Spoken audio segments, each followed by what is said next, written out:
পৃথিবী যখন অর্থনৈতিক চাপে, ঠিক সেই সময় 2026-27 অর্থবর্ষে ভারতের সংসদে অর্থ বিল পাশ করতে চলেছে, অর্থাৎ বাজেট পেশ করতে চলেছে। বাজেট পেশ এবং পাশ দুটো একই সময় হয়। প্রতি বছরের ন্যায় এই বছরেও 2026-27 অর্থবর্ষে কি কি সুযোগ সুবিধা সরকার পক্ষ থেকে সাধারণ মানুষকে দিতে পারবে, আর কোন কোন বিষয়ের উপরে নতুন করে করের বোঝা বাড়াবে বা কমাবে, এটাই হচ্ছে বাজেটের মূল উদ্দেশ্য। তবে বিশেষজ্ঞ মহল মনে করছে এই মুহূর্তে দাঁড়িয়ে ভারতীয় অর্থনৈতিক পরিবেশ খুবই চাপে আছে। তবে কিছুটা হলেও অক্সিজেন দিয়েছে ইউনাইটেড ইউরোপিয়ান কান্ট্রিগুলো, অর্থাৎ ইউইউ। এই ইউনাইটেড ইউরোপ যারা প্রতিনিধি দল এসেছিলেন এবং তাদের সঙ্গে মূলত গার্মেন্টস শিল্প নিয়ে যে চুক্তি হয়েছে, তাতে মোটামুটিভাবে কিছুটা অক্সিজেন পাচ্ছে ভারত। বলা বাহুল্য, অর্থমন্ত্রী বিগত বছরে যেভাবে বিভিন্ন স্ল্যাবের যে ট্যাক্স, সেই বিভিন্ন স্ল্যাবের ট্যাক্স স্ল্যাব সংখ্যা কমিয়ে দুটো স্ল্যাবের মধ্যে টেনে নিয়ে এসেছিলেন। অর্থাৎ ব্যবসায়ীদের ক্ষেত্রে অনেক সমস্যা, 12%, 5%, 18%, 30%, এই বিভিন্ন ধরনের যে স্ল্যাব, এই স্ল্যাব কমিয়ে 5% এবং 18% স্ল্যাবের মধ্যে সীমাবদ্ধ রাখতে চেয়েছেন। যদিও কিছু কিছু ক্ষেত্রে, বিশেষ করে পান মশলা এবং বিড়ি বা সিগারেটের মতো বিষয়গুলোর উপরে 40% পর্যন্ত ট্যাক্স চাপিয়েছিলেন অর্থমন্ত্রী সেই সময়, এবং লটারির উপরেও তিনি একই কর চাপিয়েছিলেন। ক্যান্সারের মতো দুরারোগ্য ব্যাধির ওষুধের উপরে ট্যাক্স 0% করেছিলেন। শুধুমাত্র ক্যান্সারের নয়, আরও 30টি জীবনদায়ী ওষুধের। এই নিয়ে বিজেপি সরকার অনেক ঢাকঢোল পিটিয়েছে, কিন্তু কাজের কাজ কি হয়েছে? কিছুটা উপকৃত হয়েছে, একেবারে হয়নি তা নয়। মানুষকে প্রতি বছর গোটা ভারতবর্ষে 2 কোটি চাকরি দেওয়ার প্রতিশ্রুতি দিয়ে ভারতের ক্ষমতায় এসেছিলেন নরেন্দ্র মোদীজি। সেই 2 কোটির চাকরির প্রতিশ্রুতি রয়ে গেছে। কালো টাকা বিদেশ থেকে নিয়ে আসার কথা ছিল, দেশের টাকা বিদেশে পাচার হয়েছে নরেন্দ্র মোদীজির জামানায়। কিন্তু বিদেশের টাকা, অর্থাৎ দেশের টাকা যেগুলো বিদেশে চলে গেছে, সেই টাকা কত টাকা ফেরত এসেছে তার হিসাব আজও দিতে পারেনি। এই যে ফানুস আর বড় বড় বক্তব্য, এই বক্তব্যের ভেজা চালে আমরা নতুন করে জল ঢালছি মাত্র। অর্থাৎ বিগত বাজেটে আমরা দেখেছি বিহার ভোটকে সামনে রেখে বিহারকে কিছুটা পায়রুটি দিয়ে দেওয়া, কিছুটা রেল প্রতিশ্রুতি দেওয়া, দিয়েছে এমন না, প্রতিশ্রুতি দিয়েছে। আর এই 2026-এ যেহেতু বাংলায় পশ্চিমবঙ্গে নির্বাচন, তাহলে পশ্চিমবঙ্গের ভাগ্য আকাশেও হয়তোবা নতুন কোনো প্রতিশ্রুতি পাবে। কার্যকারী কতটা হবে সেটা সময়ই বলে দেবে। আমরা বিগত বাজেটগুলোতে দেখেছি কিভাবে এলআইসির মতো একটা গোটা ভারতবর্ষের সবচাইতে জনপ্রিয় টাকা রাখার সংস্থা, এবং আমরা যেটাকে লাইফ সিকিউর মনে করি, সেই এলআইসিকে বিদেশিকরণ করেছে। আমরা দেখেছি গোটা ভারতবর্ষে কিভাবে গোটা ইলেকট্রিসিটিটা বিদেশি কোম্পানির হাতে তুলে দেওয়া হয়েছে। আমরা দেখেছি দিনের পর দিন স্কুল কলেজগুলো বেসরকারিকরণ করছে, এবং সরকারি যে স্কুল কলেজগুলো আছে সেগুলো দিনের পর দিন বন্ধ হয়ে যাচ্ছে। আসল যে সমস্যা ভারতের, সেই সমস্যার দিকে কর্ণপাত করছে না এই মোদিজির সরকার।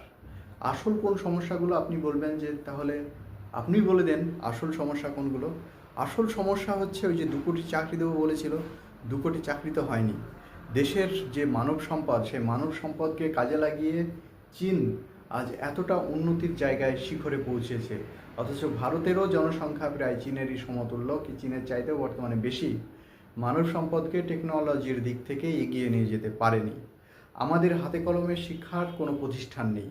আমরা সব সময়কার জন্য বিদেশে, কখনো একটা রাজ্য থেকে আর একটা রাজ্যে বা রাজ্যের বাইরে, দেশের বাইরে বিভিন্ন দেশে, মধ্যপ্রাচ্যের দেশগুলোতে বা ইউরোপের দেশগুলোতে পরিযায়ী শ্রমিক হিসাবে কাজ করছি এবং এই কাজ দীর্ঘদিন ধরে চলছে। সেখান থেকে মুক্তির কোনো নির্দিষ্ট সময়সীমা বেঁধে দিতে পারেনি আমাদের যে দুটি সরকার চলছে। আপনারা জানেন আমাদের যুক্তরাজ্যীয় কাঠামোতে পশ্চিমবঙ্গেও একটা অর্থ বাজেট হয় এবং কেন্দ্রেও একটা অর্থ বাজেট হয়। সেক্ষেত্রে দুই সরকারের পক্ষ থেকে এই পরিযায়ী মানুষের জন্য যারা দিন আনতে পান্তা ফুরোয় তাদের কথা ভাবে না, এরা শুধু ভোট মুখিয়ে রাজনীতি নিয়েই ব্যস্ত। আমরা দেখেছি কিভাবে স্কুলগুলোকে বেসরকারিকরণ করে সরকারি শিক্ষা ব্যবস্থাকে ধ্বংস করে দিচ্ছে এই সরকারগুলো। পক্ষান্তরে যখন কোনো ছেলে টেকনোলজির দিক থেকে এগিয়ে যেতে চাইছে, তাদের ন্যূনতম প্রতিষ্ঠান নাই যেখান থেকে তারা শিখতে পারবে। এআই চ্যাটজিপিটির যুগে একটা প্রতিষ্ঠান নেই যেখানে গোটা জেলার মধ্যে হাতে গোনা একটা দুটো, কিন্তু আমাদের প্রস্তাব প্রত্যেকটা ব্লকে ব্লকে যেমন কলেজের প্রয়োজন আছে, ঠিক পাশাপাশি আইটিআইয়ের মতো শিক্ষা প্রতিষ্ঠানেরও খুবই জরুরি এই মুহূর্তে দাঁড়িয়ে। কেননা পুঁথিগত শিক্ষা আমাদেরকে শুধুমাত্র যদি শিক্ষকতা করার জন্য বা বিভিন্ন সরকারি অফিসার হওয়ার জন্য যদি লাগানো হয়, তাহলে আমার মনে হয় সেই ব্রিটিশ জামানায় যেভাবে আমাদেরকে তাদের কপি রাইটার হিসাবে কাজে লাগানোর উদ্দেশ্যে যতটুকু শিক্ষা দিয়েছে, আজও আমরা স্বাধীন ভারতে সেই কপিরাইটার হিসাবেই সেই শিক্ষাটুকুই পাচ্ছি। আমরা আমাদের মেধাকে কাজে লাগিয়ে আমাদের সৃষ্টিকে তুলে ধরতে পারছি না। তাই সরকারের কাছে আমাদের অনুরোধ, আপনারা এই সেক্টরগুলোতে অতি দ্রুত নজর দিন এবং যত দ্রুত সম্ভব একটি করে প্রত্যেকটা ব্লকে ব্লকে যদি আমরা এই ধরনের আইটিআইয়ের মতো কলেজ প্রতিষ্ঠান তৈরি করতে পারি, অন্ততপক্ষে ছেলেমেয়েরা এইচএসসি অর্থাৎ হায়ার সেকেন্ডারি পাশ করার পরে, উচ্চ মাধ্যমিক পাশ করার পরে ছেলেমেয়েরা তারা কাজ শিখতে পারবে এবং এই দেশের মানব সম্পদ হিসেবে তারা দেশকে উন্নতি করতে পারবে। আপনারা যদি সবসময়কার জন্য আদানি বা আম্বানির মতো মানুষগুলোর জিডিপির দিকেই খেয়াল করেন আর সাধারণ মানুষগুলো চুলোয় যাক, এই পরিস্থিতি হলে প্রতি বছর বাজেট পেশ হবে, পাউরুটির দাম কমবে, দুধের দাম কমবে, মিষ্টির দাম কমবে, কিন্তু সাধারণ মানুষের পকেটে যদি পয়সা না থাকে, দাম কমালে কি আর খেতে পারবে কিনে? অতএব আপনারা সাধারণ মানুষ কিভাবে রোজগার করবে, মানুষ চাকরি পাবে কীভাবে, এই সেক্টরগুলোতে যতক্ষণ পর্যন্ত জোর না দেবে ততক্ষণ পর্যন্ত কোনো সরকারের বাজেট মানুষের বাজেট হবে না। এটা কর্পোরেট হাউসেরই বাজেট হবে, পুঁজিপতিদেরই বাজেট হবে বলে আমরা মনে করি। আপনাদেরকে এই 2026-27 অর্থবর্ষে যে বাজেট নিয়ে আসছে মোদিজি, আমার মনে হয় নতুন করে সমস্ত শিক্ষা ব্যবস্থাকে বেসরকারি করে দেওয়ার চিন্তাভাবনা করবে। যেমন যে সমস্ত সেক্টরগুলোতে 50% বা 51% সরকারি তত্ত্বাবধান ছিল, সেখান থেকে বেরিয়ে হয়তো 20% 25% তত্ত্বাবধানে, বাকি 75% সেই সমস্ত কোম্পানিগুলোকে বা সেই সমস্ত কোম্পানির হাতে তুলে দেবে।